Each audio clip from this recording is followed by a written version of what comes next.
Hello everyone, I am Professor Nayan from Department of Information Technology, Parvatibai Genba Mozhe College of Engineering, Vagoli.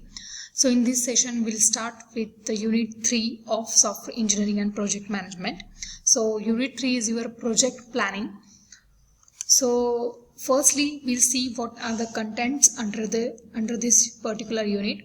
So the unit is highlighting the project initiation, then project scope management, then creating the breakdown structure, then effort estimation and scheduling, and program evaluation and the review technique, that is the PERT, and it is with the example. So your unit 3 contents, these all things we'll see one by one.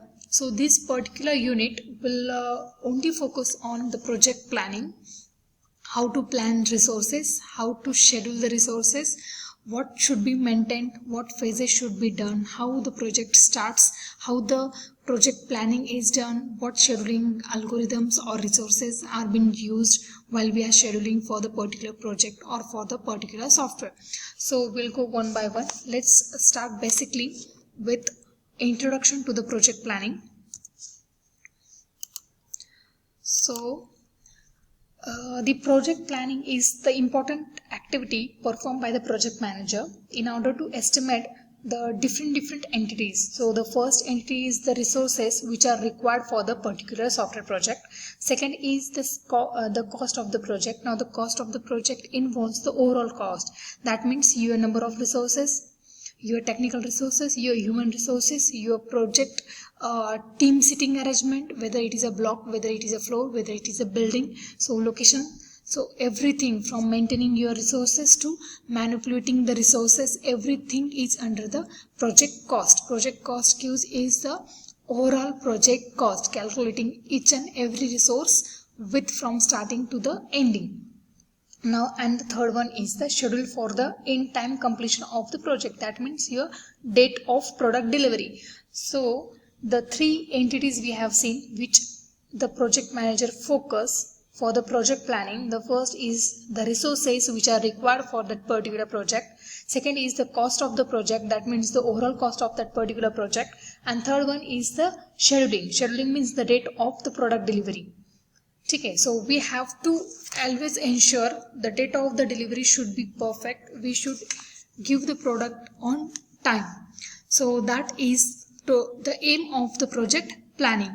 Now, the objective of this project planning is divided into two categories, or we can say two different things determine the objective of project planning. The first is defining the scope, defining the software product scope, and second is the estimating the resources. So let's see one by one. First, the project scope. So the software project manager is normally confused with the initial condition from where to start and where to start the planning. That is, we have very small information at the starting of the project. So the detailed analysis of the software requirement may provide all necessary information for the estimation, but the analysis often takes too much time to complete, even weeks or months. So the requirement may be changing according to project proceed. Okay, so requirement get changing according to how the project is proceed. So at the initial stage we don't have that much of knowledge, that much of information that we can define the scope. Whenever we are communicating with the people multiple times the communication is happening between your developers and the customers, then we can finalize the functionality, we can finalize the behavior of the particular product, and then we can define the scope of that particular project. So whenever we are saying that the project scope, always there is a three context, three different points which should be answered. The first is the context. That means how the software system can be developed to fit into the last system or some other business context. Then second is the information objective. That means what data objects are proceed as an output through the software which is developed. Okay, so what data will be produced after or what data will be the output of that particular software. So that is the information objective. And third is the functions and the performances. So what are the functions of that particular software and what is the performance, how it perform, what different characteristics it is addressing to. So these 3 points needs to be considered while we are talking about the software scope. The 3 points are the context. That means how this system will fit into the larger system or any business context, some other business context. So the second is the information objective. That means what information will be the output of this particular software. Okay. And the third is the function and the performance. What functions and what different performance characteristics does the software is going to perform. So these three questions, or we can say these 3 points, are answerable while we are defining the software scope. We also need to know who is behind this request for developing this particular software, who is using this solution, means who are the user of this particular software, and another, what alternative is available for that particular software which is going to be developed. So these things needs to be considered while we are developing a project scope. Now if you if you want to understand what actually the project scope is, you can just remember the example of variables in the Java. So what are the scope of that particular variable? Means where it is defined, whether it is defined in method, whether it is defined in a class or in a package. Okay, so wherever, if it is defined globally, then overall entities can access the variable. Same as what different functionality characteristics the software has, what is the output of that particular software, and what information objective is that particular software is having. Depend on then we are having the project scope. We are defining the project scope. We should also know who is behind the request for this particular project development, who is actually using the solutions, and what extra alternative solution is available or not for that particular software which is going to be developed. So by this point we are defining our project scope. Project scope is defined at the initial stage only by the project manager. Defining or remembering all these points which are discussed here, depend on that the project scope is defined. So we can also have generally we can describe the project scope using small entities. First is the performance, how the system is performing, how different characteristics the system has. Then the function, how the system is functioning, what are different objectives of that particular system. The third one is the data and control used to define the different constraints, the reliability of the system, and the interfaces of the system. So depend on these simple characteristics, we are also defining the project scope. So after project scope, we are moving to the next steps, that is a project initiation or instantiation. That means to start the project. Okay. So the project phase is the project instantiation is the first phase where we are starting the project. Okay. So the project manager's life cycle, the first phase is to start the project, that is project initiation. So when we are starting a new project, we are defining its objective, we are defining its scope, we are defining the purpose and the deliverables to be produced. So we are also hiring a project team. That means we need to select the people for to develop that particular project, depend on the different technologies, depending on different platform that project is having.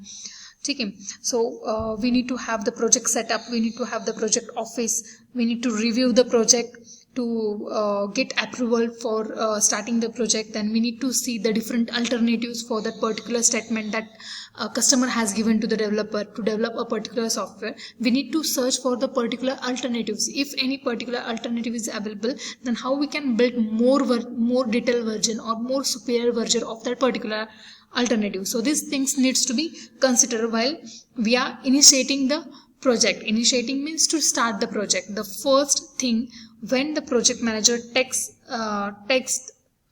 into its hand, so first thing is the project initiation. So there are different steps under the project initiation. The first is to develop a business case. Second is to undertake a feasibility study. The third is to establish the project charter. The fourth is to appoint the project team. Fifth is to set up a project office. The sixth is to perform the phase review. So these 6 are the initiative and the starting step of the project. Whenever the project initiation start, we need to go through all these steps. Which one? The first one is to develop a business case. Second is to undertake a feasibility study. Third is to establish a project charter. The fourth one to appoint a project team. Fifth to set up a project office. And sixth to perform the phase review. So this is the project instantiation or initiation. We can say that is the start of the project. So the question in the university is always asked on project scope.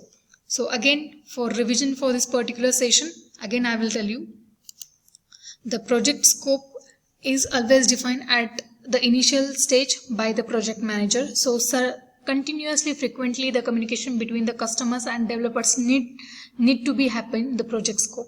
Okay, need to be happen for project scope. So while developing a project scope or while writing the project scope, you need to consider the three contexts, the three questions which needs to be answered. The first is the context of the project. The second is the information objective, what output the particular software is giving to us, and the third one is the function and performance, what functions are there in a project and what performance characteristics does the project software the software project will be functioning or giving. So these three questions to be answered while we are defining a software scope. Then again, the software scope should always describe the certain things. So first thing is the performance, second is the function, constraints, reliability and interfaces. So this all is always described in a software scope. So we should always know who is behind the work, for whom we are developing a software, who will use the solution and what alternative are available for this particular solution. So very important point from the exam point of view, the project scope. So in this video, we'll see the introduction of the project planning, second the project scope, and third project initiation. In the later video, we'll start with the another part of the same unit. I hope you have understood the points. If not, you can comment in a comment section. We'll discuss in a second session or in an online Zoom session. So thank you.